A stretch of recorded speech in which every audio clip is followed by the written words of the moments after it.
우린 13장까지의 말씀으로 지난주까지 은혜를 나눴습니다. 이제 14장 한 장하고 15장의 13절까지의 부분을 보게 됩니다. 근데 이 부분에서 여러 가지의 우리의 삶의 모습들을 얘기하고 계신 게 아니라요, 한 내용을 담고 있습니다. 한 배경으로 이 말씀이 우리들에게 전해지는 것을 보게 됩니다. 보편적인 성도들의 삶의 모습을 얘기하고 계신 것도 아니고요, 로마 교회에 있었던 한 문제들, 어떻게 보면 그렇게 아주 대단하고 근본적인 문제 같아 보이지는 않지만 대단히 지엽적인 문제를 적지 않은 분량으로 이 로마서에서 다루고 있는 것을 보게 됩니다. 고린도서는 고린도 교회의 여러 가지 문제들을 알고 이렇게 쭉 적었기 때문에 그런 문제들이 이렇게 한 장씩 한 장씩 적혀져 있는데, 로마서는 원래 그렇게 시작하려고 했던 말씀이 아님에도 불구하고 오늘 14장 한 장과 15장의 13절에 걸쳐서까지 이제 나머지 모든 분량을 이 문제에 할애하고 있다라는 것입니다. 보편적 문제가 아니라 굉장히 그 교회 안에 있었던 문제입니다. 육식에 관한 문제인데요, 솔직히 그냥 육식은 아닙니다. 로마라는 지역 자체가 여러 이방 신들을 섬기고 있었기 때문에 유통되어지고 있는 많은 고기들 중에서 이방 제단에서 흘러나온 고기들이 많이 있었다는 것은 공공연한 일이었다는 얘기죠. 그러니까 그런 상황을 가지고 이 로마에 있는 그리스도인들이, 어떤 분들은 육식을 먹으면 안 된다, 이게 어디서 굴러온 고기인지 알 수 없기 때문에 이걸 우리는 성결하고 순결하게 먹지 말아야 된다, 그래서 안 먹으려고 하는 성도들이 있었습니다. 그런데 반면 아니, 우리가 예수 그리스도를 말미암아 자유함을 얻은 건데, 우선 그건 아무것도 아닌 건데 내가 하나님 앞에 그 은혜를 주고 주신 음식을 감사함으로 먹으면 되는 거지, 그걸 다 끝내 원산시 추적을 해가지고 그렇게 안 먹을 필요가 뭐가 있냐, 그러한 갈등이 있었다는 얘기죠. 엄청난 갈등은 아니고 고기를 먹을까 말까 그런 갈등이었다는 얘기죠. 그래서 14장 1절에 보면 믿음이 연약한 자를 너희가 받되 그의 의견을 비판하지 말라, 이렇게 시작합니다. 여기서 믿음이 연약한 자는 믿음이 막 연약한 것을 의미하는 게 아니라요, 양심이 민감해서 고기를 먹지 않으려는 사람을 의미하는 것입니다. 그래서 3절에서도 보면 먹는 자는 먹지 않는 자를 없인 여기지 말고 먹지 않는 자는 먹는 자를 비판하지 말라, 이렇게 말씀이 적고 있죠. 그런 갈등이 있었다는 겁니다. 믿음이 연약한 자, 육식을 안 하는 사람들을, 먹는 사람들을 비난한 거죠. 너희들 그거 죄 짓는 거야 라고 얘기한 겁니다. 또 먹는 사람들을, 안 먹는 사람들을 넌 너무 쓸데없는 것에 근본주의적으로 매여 있는 거야, 넌 너무 믿음이 연약한 거야, 자유해봐, 이제 그러한 문제들에 대한 말씀이 이제 14장과 15장에 걸쳐서 적혀져 있는 거죠. 진짜 로마서에서 다른 문제, 우리 신앙적인 중심에 대해서 말씀해 주실 게 굉장히 많을 것 같은데 왜 이 문제를 가지고 이렇게 매이는가라는 생각들을 해보게 됩니다. 근데 이 문제는 굉장히 작게 보이지만 작은 문제가 아니라는 겁니다. 교회가 처음에 예루살렘 교회가 선교를 하게 되면서 이방 지역에서 여러 교회가 생기게 됩니다. 그래서 그 교회가 여러 군데가 생기게 되면서 이제 교회 공동체들이 생기게 되는 거죠. 근데 그때 어떤 문제가 생기느냐 하면, 처음에는 다 유대인들이 그리스도인들이었습니다. 근데 유대인들이 그리스도인들이었는데 열방의 복음이 전해지면서 이방인, 하나님과 구약 성경을 전혀 모르는 사람들 중에서도 예수님을 믿는 성도들이 생기게 된 거죠.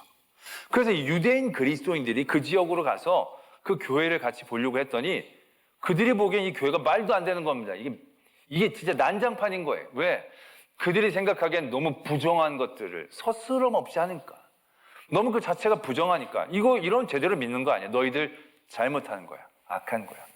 그러면서 유대인 그리스도인들이 얘기를 합니다. 너희들 구약 성경도 잘 지켜야 돼, 율법도 지켜야 되고 할례도 받아야 돼. 그렇게 그들을 이제 말하자면 윽박지르기 시작한 거죠. 사도 바울이 그 얘기를 듣고 이거 기가 막힌 겁니다. 왜냐하면 유대인들은 나면서부터 할례를 받으니까 자기들이 할례 받는 게 그렇게 크게 어려움을 경험하지 않은 거예요. 근데 다 큰 사람들이 할례를 받으라는 게 이게 얼마나 곤혹스러운 일이 되겠습니까? 그들이 율법을 지키는 건 문화예요. 삶의 일부였어요. 어렵지 않아요. 근데 생판 아무것도 모르는 사람들이 처음부터 안식에 대한 규정 이런 것들을 다 지킨다는 건 너무 가혹한 거죠. 그래서 회의를 요청을 합니다. 이거 어떻게 하면 좋습니까? 문의를 합니다. 그래서 처음으로 교회 공회의가 모이게 되어지죠. 그게 예루살렘 회의입니다. 그게 사도행전 15장에 적혀져 있는 회의입니다. 그래서 이 문제를 가지고 회의를 하게 되죠. 그래서 그때 내린 결론은 무엇이었냐면 15장 19절 20절에 보면 이방인 중에서 하나님께 돌아온 자들을 괴롭게 하지 말고 다만 우상의 더러운 것과 음행과 목매어 죽인 것과 피를 멀리하라고 편지합시다. 이런 결론을 내립니다. 수백 개의 율법을 다 지키라고 하지 말고 딱 4개만 지키게 합시다. 우상의 더러운 것, 우상의 제물로 나온 것, 또 음행. 이 음행은 대부분 그때 음행은 그 우상을 섬기는 그 장소에서 많이 이루어졌습니다. 굉장히 난잡한 어떤 그러한 문제들이 그 이교도의 우상 숭배들한테 그런 아주 쾌락적인 요소들이 있었거든요. 거기에 연관된 거죠. 목매어 죽인 것은 짐승을 목매어 죽으면 그 안에 피가 빠져나가지 않습니다. 피채 먹게 되어지는 경우들이 많은 거죠. 그래서 그렇게 먹지 말고 피채 먹지 말고, 이거는 구약 성경에도 적혀져 있는 부분입니다. 그래서 이 4가지만 조심하면 다른 것에는 자유할 수 있도록 해주자. 그래서 이방 교회가 큰 자유함을 얻게 되어지는 사건이 적혀져 있습니다. 결국 어떤 남녀가 사랑을 해서 결혼을 딱 했어요. 즐거운 신혼생활을 보내고 있는 가운데 어느 날 남편이 저녁에 우리 출출한데 감자나 삶아 먹자고 얘기를 합니다. 그래서 아내가 감자를 맛있게 삶아왔어요. 남편이 딱 감자를 찍어가지고 딱 먹다가 이게 뭐야? 이런 거예요. 왜 그러시냐고. 아니 감자를 무슨 설탕에 찍어 먹냐고. 감자는 소금에 찍어 먹어야 되는 거라고. 남편은 경상도 남편이었고 아내는 전라도 아내였다는 거예요. 그래서 아내가 놀라는 거죠. 아니 무슨 소금 국에다 치는 거지. 그 감자를 먹을 때 설탕에다 찍어 먹어야 맛있는 거야. 그럼 서로 막 갈등하게 되는 겁니다. 그러다 감정이 번지면서 아내가 어쩐지 그 시아버지가 그렇게 짠 게 이유가 있더라. 감자를 맨날 소금에 찍어 먹으니까 인간 자체가 짜지. 그랬더니 남편이 가만히 있나요? 그렇지. 너희 집 어쩐지 느끼하더라. 맨날 달달달거리지만 속은 어떤지 내가 알 수가 없더라. 막 그래서 그렇게 결국 이혼하자 그런 거예요. 그래가지고 재판장 앞에 갔어요. 재판장한테 쭉 왜 그러냐고 그랬더니 감자를 어떻게 소금에 찍어 무슨 감자를 설탕 막 이런 그 재판이 놀라는 거예요. 아니 감자는 고추장에 찍어 먹어야 되는데 이 사람들이. 재판장 무슨 강원도 사람이라고 예반집에 적혀 있는데 물어보니까 강원도도 고추장에 찍어 먹지는 않아요. 말을 만들자고 한 거죠. 근데 대단히 굉장히 적절한 예화라고 생각을 해요. 우리가 목숨 걸고 싸우는데 그게 감자를 소금에 찍어 먹는다고 천국에 가고 설탕에 찍어 먹는다고 지옥에 가는 게 아닌데 마치 천국과 지옥의 절대적인 것이냐 가정이 파탄날 정도로 싸울 때가 적지 않다는 거죠. 우리들이 비난하고 정죄하는 모든 삶의 자리에서 우리는 그 자리를 다시 한번 바라봐야 한다는 거죠. 오늘 하나님은 로마서의 말씀을 통해 우리에게 그걸 얘기하고 계세요. 고기, 그게 뭐라고? 그걸 먹는다고 천국에 가고 그걸 안 먹는다고 지옥에 가고 그거 아니지 않느냐. 중요한 건 그 모든 것들을 하나님을 위해서 하고 있다는 마음 아니냐. 이 사람들도 하나님 잘 믿으려고 안 먹는 거고 너희들 하나님 잘 믿으니까 먹는 거고 그 중심이 중요하지 그걸 행동한 게 판단의 모습이 될 수 있겠느냐. 그러나 중심은 우리가 알 수 있는 게 아니잖아요. 그건 하나님만이 할 수 있는 거예요. 그 겉으로 보이는 것으로 가지고 우리가 다 판단하고 평가할 수가 없는 거예요. 어떤 자매가 진짜 짧은 치마를 입고 여기까지 쫙 올라오는 탑을 딱 입고 교회 왔어요. 미치는 거예요. 저기 경건한 교회. 근데 그 자매는 자기가 입는 가장 좋은 옷을 입고 온 거예요. 오늘 새로 산 옷을 하나님께 보여드리려고 온 거예요. 그리고 나에게 이렇게 아름다운 몸매를 주신 하나님을 찬양코자 그렇게 나왔다고 한다면 누가 그 자매에게 돌을 던질 수 있겠냐는 거예요. 경건하고 멋있게 입고 왔지만 사람들에게 나 오늘 이거 샀다 보여주려고 입고 온 거라. 짧게 입고 왔지만 하나님께 감사하는 거라. 그 중심을 어떻게 아느냐는 거죠. 그런데 입고 온 것만으로 어떻게 우리가 판단하고 평가할 수 있냐는 거죠. 그러한 아디아포라적인 상황 가운데에서 그래서 말씀은 분명히 우리에게 얘기하고 계세요.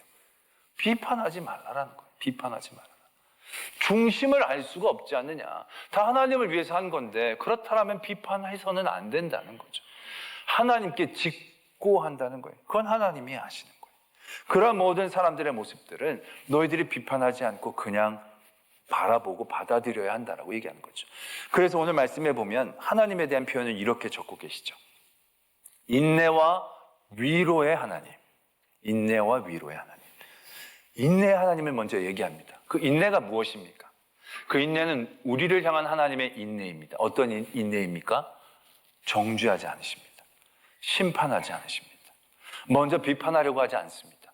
하나님은 충분히 비판하실 수 있는 분입니다. 정죄하실 수 있는 분이고 중심을 아시는 하나님이십니다.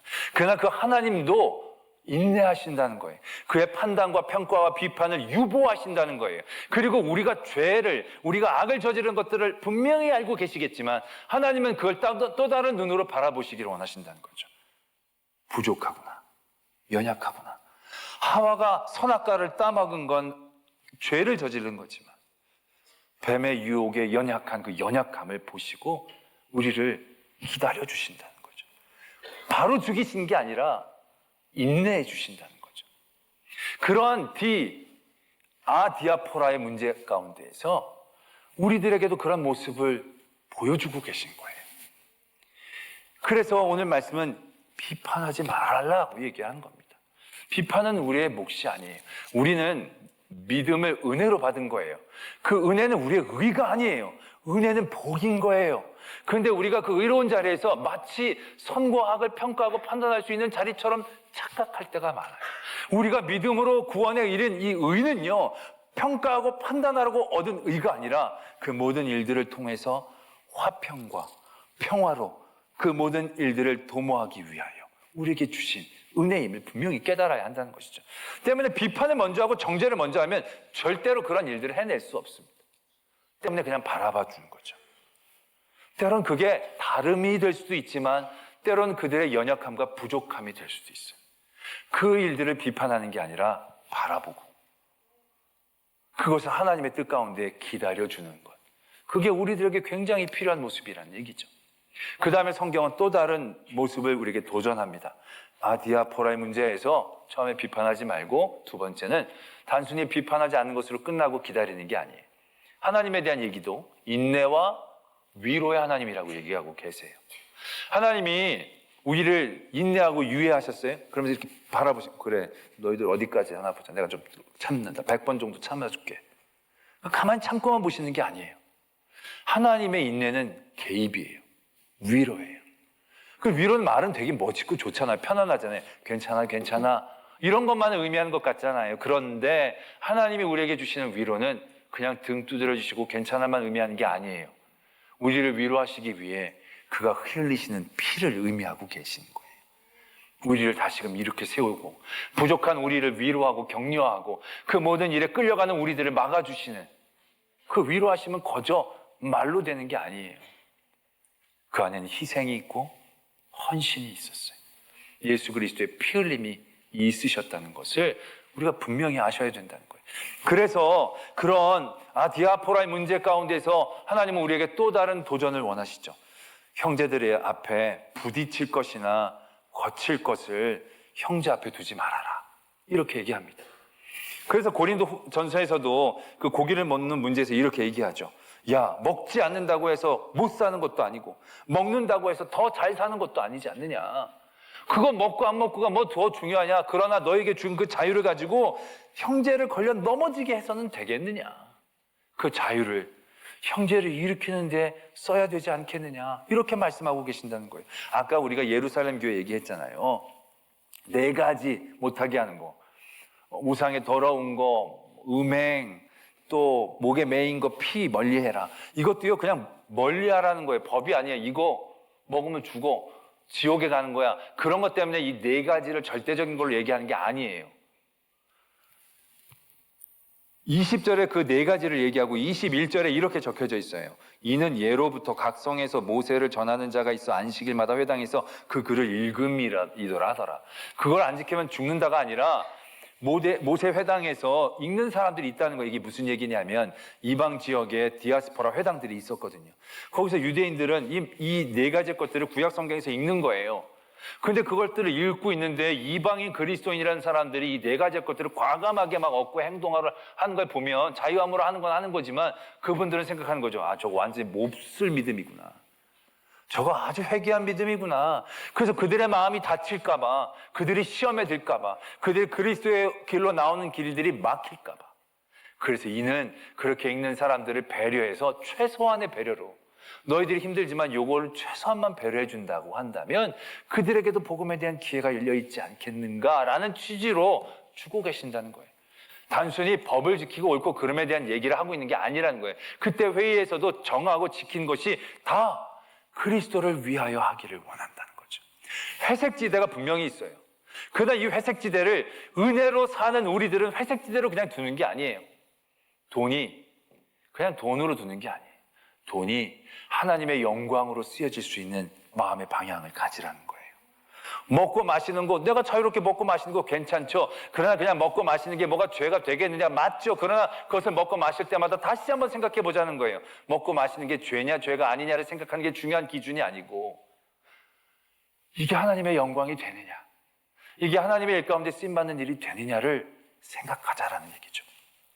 우리 선교사님 중에, 우리나라 오신 선교사님 중에 간하베 선교사님, 하비 콘이라는 선교사님이 계셨다고 합니다.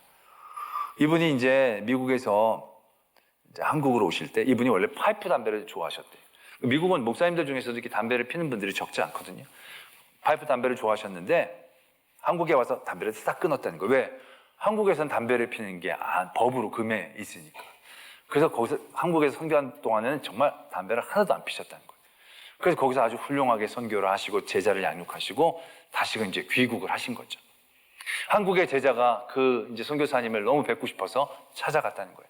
찾아갔더니 선교사님이 딱 왔는가 그러면서 이제 파이프를 다 피고 있었다는 거죠. 이 제자가 충격을 받은 거예요. 이 거룩하고 신실했던 선교사님이, 이분이 미국의 이 세상적인 문화에 와가지고 이게 담배를 배우셨구나, 막 이제 너무 시험에 든 거죠. 참다 못해 말을 한 거예요. 완전 실망했습니다. 왜? 아니, 어떻게 선교사님 담배를 피실 수 있습니까? 어떻게 이렇게 타락하실 수 있습니까? 전 너무 마음이 불쾌하고 정말 너무너무 실망스럽습니다. 그렇게 얘기를 했던 거예요. 이 가나베 선교사님이, 이 사람 믿음은 그런 게 아니라네.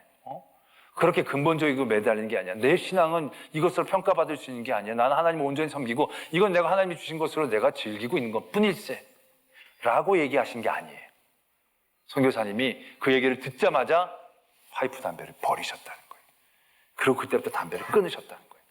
아니, 그분이 뭐 신학적으로도 충분하죠. 내가 이것 때문에 믿음이 흔들리는 것도 아니고, 야, 네가 너무 근본적으로 답답해 라고 생각할 수 있지만, 선교사님이 생각한 거예요. 내가 좋고 내가 즐기는 거지만 내 이것으로 누군가가 시험에 든다면 난 이걸 과감히 버릴 수 있다는 거죠. 딱 이 말씀의 그대로의 모습들을 보여주고 계시는 거다라는 얘기죠. 우리 성도들의 삶이라는 게 그렇게 해야 한다는 것이죠. 그래서 이 고기 문제도 결국 그렇게 얘기를 하는 거예요. 먹을 수 있지, 먹어도 되지. 그러나 그것 때문에 누가 시험에 든다라고 한다면 그러면서까지 우리가 그걸 굳이 먹어야 되느냐라는 얘기죠. 먹는 건 죄가 안 되지만 누구를 시험에 들게까지 하면서 그걸 꼭 먹어야 한다라고 한다면 그 안에는 또 다른 악한 것이 있지 않을 수 있지 않겠나. 그래서 우리는 이 아디아포라의 자리들, 회색지대를 하나님의 밝은 빛으로 비춰내는 그런 마음으로, 그런 중심으로 도전하고 살아야 한다는 것을 말씀하고 계신다는 거죠. 이것은 어떻게 보면 우리들의 삶의 자리에서 굉장히 많이 접하게 되는 그 자리에서 도전되어져야 될 부분이다라는 것을 우리는 느껴야 한다는 것이죠. 여러 어르신들, 젊은이들이 해괴망측하게 입고 오시면 혀를 비판하지 마십시오. 제일 좋은 걸 입고 왔구나 생각하시면 돼요. 걔네들은 그게 제일 좋은 걸, 우리 어르신들 제일 좋은 게 한복이지만 그분들은 제일 좋은 게 그런 거라고 생각하세요. 그리고 정말 말하고 싶으면 말하기 전에 그를 위로해야 합니다. 어떻게 위로하셔야 되느냐? 걔가 입으면 좋을 만한 옷을 하나 사세요. 앞뒤 옆 꽉 막힌 걸로 하나 멋진 걸로 산 다음에 옷이라도 한 벌 사주고 나서 이거 한번 입어보지 않겠나? 그리고 나서도 해기망측하게 입으면 그때는 한마디 하세요. 내가 사준 것도 있는데 한번 입어보지 않겠나? 그런데 옷 한 벌 시원하게 하나 사준 적도 없이 누가 입은 것 가지고 비판하지 마십시오. 하나님은 우리에게 피를 쏟고 살을 찢으셨지만 우리를 비난하지 않으십니다. 우리를 기다리시고 우리를 품으십니다. 받아들여 주십니다. 성도들에게 요구한 것은 예수 그리스도를 본받아 우리가 서도 받아들여 주는 거다라는 거죠. 받아들여 주는 건 쉬운 과정이 절대 아닙니다. 그건 분명히 내 안에서 생채기를 나는 많은 이들이 있을 것입니다. 그러나 그것을 예수 그리스도가 우리에게 보여주신 그 사랑으로 뛰어넘을 때, 우리는 진정한 은혜의 자리에 서게 된다는 것을 깨달아야 한다는 것이죠. 저희가 굉장히 좋아하고 뭐 하는 것이 있다 할지라도 여러분들이 그것 때문에 시험에 들면 말씀해 주십시오. 안 하려고 노력하겠습니다. 끊으려고 노력하겠습니다. 내가 설교 시작할 때마다 할렐루야 하는 거 듣기 싫으면 안 하겠습니다. 뭐 할렐루야 한다고 천국에 가고 안 한다고 지옥에 가는 거 아니에요. 이 아디아포라 문제들은 전 과감히 내려놓습니다. 늘 말씀해 주시면 고치겠습니다. 저는요, 성도들이 담배 피는 거 보면 가슴이 찢어집니다. 너무너무 미워서 내가 지옥에 갈 것 같습니다. 담배 피면 지옥에 안 갑니다. 그러나 나를 찢어 죽이고 싶으면 담배를 계속 피십시오. 그러고 나서도 그 담배 피는 게 좋은 건지 안 좋은 건지 하나님께서 아시겠죠. 제발 술 먹고 사진 좀 올리지 마십시오. 곱게 처마시던지 아니면 들키지나 마시든지. 여러분들 그런 거 보면 내가 너무너무 억장이 무너집니다. 내 억장을 무너뜨리는 게 취미라면 마시고 올리십시오. 우리 집 앞에서 드십시오. 그렇다고 지옥에 가겠습니까? 딱 그때는 안 갈 수도 있습니다. 그러나 그 다음에는 알 수가 없습니다. 할렐루야. 모든 건 주의 영광을 위하여 하는 겁니다. 왜? 모든 걸 은혜로 받았잖아요. 옳고 그름이 우리에게 중요한 게 아닙니다. 이게 맞느냐 틀리냐가 우리에게 더 이상 중요한 기준이 아닙니다. 우리의 기준은 더 높아져야 합니다. 주님을 위한 것인가? 주님을 기쁘시게 하는 것인가? 오르면 하고 안 오르면 안 오는 그 정도의 수준에선 뛰어넘어서 옳고 그름을 뛰어넘어 주의 영광을 위해서 먹고 마시고, 때로는 주의 영광을 위해서 주님을 위한 형제 자매들을 위해서 먹고 싶은 것도 안 먹고 입고 싶은 것도 안 입고 하고 싶은 말도 참아가면서 하나님의 영광을 위해 화평과 평안의 일들, 그 일들을 통해 진정한 기쁨의 자리를 누릴 수 있는 저와 여러분들이 되어지기를 도전합니다. 기도하겠습니다. 말씀을 생각하며 우리들 안에 정말 이렇게 절대적이고 근본적인 것이 아님에도 불구하고 그들을 이해하지 못하고 정죄하고 악으로 죄로 몰아갔던 일들은 없었는지, 그들을 품기도 전에 우리는 잘라내고 버리기 앞발을 놨던 우리들의 믿음은 아니었던지, 우리에게 주신 이 믿음은 평가하고 판단하라고 주신 믿음이 아니라 이 믿음은 품으라고 주신 믿음입니다. 나누어지고 앞서라고 주신 믿음이 아니라 하나 되라고 주신 믿음입니다. 예수 그리스도를 본받아 그리스도께서 하나님 앞에 영광을 돌렸듯이 우리도 서로 받을 수 있는 믿음의 모습을 허락하여 주시옵소서. 이러한 기도의 제목으로 하나님 앞에 기도 드리겠습니다. 사랑의 하나님 아버지, 우리의 모든 삶의 자리에 지금 되도록 깨닫습니다. 우리의 삶에 정말로 중요한 것도 아님에도 불구하고 내 기호, 내 기분, 내가 하고 있기 때문에 선과 악으로 교정했던 모든 일들을 바라봅니다. 그리고 깨닫습니다. 그리고 도전합니다. 하나님, 그렇게 끝게 하여 주시옵소서.